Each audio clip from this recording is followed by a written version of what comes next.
চাকরিতে পুনর্বহাল সহ ৩ দফা দাবিতে শহীদ মিনার থেকে মার্চ ফর যমুনা কর্মসূচি পালনের উদ্দেশ্যে রওনা হলে পুলিশি বাধায় শাহবাগ মোড়ে অবস্থান নেন আন্দোলনকারীরা। বিক্ষোভকারীরা বলছেন, যারা হত্যাকাণ্ডে জড়িত তাদেরকে শাস্তি দেয়া হোক, তবে নিরাপরাধ বিডিআর সদস্যদের চাকরিতে পুনর্বহাল করতে হবে। যারা দোষী তাদেরকে তো জড়িত করবে, তা আমাদের মধ্যে যে নির্দোষ আছে তাদের কি করবে? তাদেরও তো একটা কমিশন করা দরকার।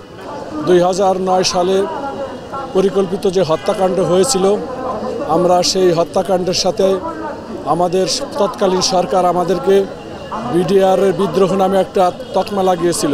দীর্ঘদিন কারাবন্দী থাকায় বিডিআর সদস্যগুলোর পরিবার চরম সংকটের দিন কাটাচ্ছে বলে জানান বিক্ষোভকারীরা। প্রায় 17 বছর হয়ে গেছে যে আমার স্বামী আজকে জেলখানায়, আর এর ফলে আমি যখন আমার হাজব্যান্ড জেলে গেছে তখন আমি প্রেগনেন্ট ছিলাম। আমার সন্তানের জন্ম হয় নাই, তখন আমার হাজব্যান্ড জেলে যাওয়ার পর আমার সন্তানের জন্ম হয়েছে।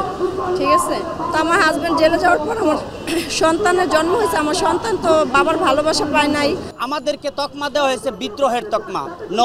আমরা বিদ্রোহ করিনি, আমরা ন্যায্য অধিকার সুযোগ সুবিধা চেয়েছিলাম। এই সুযোগ সুবিধার ফাঁকে স্বৈরাচার সরকারের দোসররা এর ভিতরে ঢুকে হত্যাকাণ্ড ঘটিয়েছে। এটা সেনা অফিসারের অনেকের এটার স্বীকারোক্তি দিয়েছে। মঙ্গলবারের বৈঠক সফল না হলে আরও কঠোর কর্মসূচি দেওয়ার হুঁশিয়ারি দেন বিক্ষোভকারীরা। আফজাল হোসেন, মাই টিভি, ঢাকা।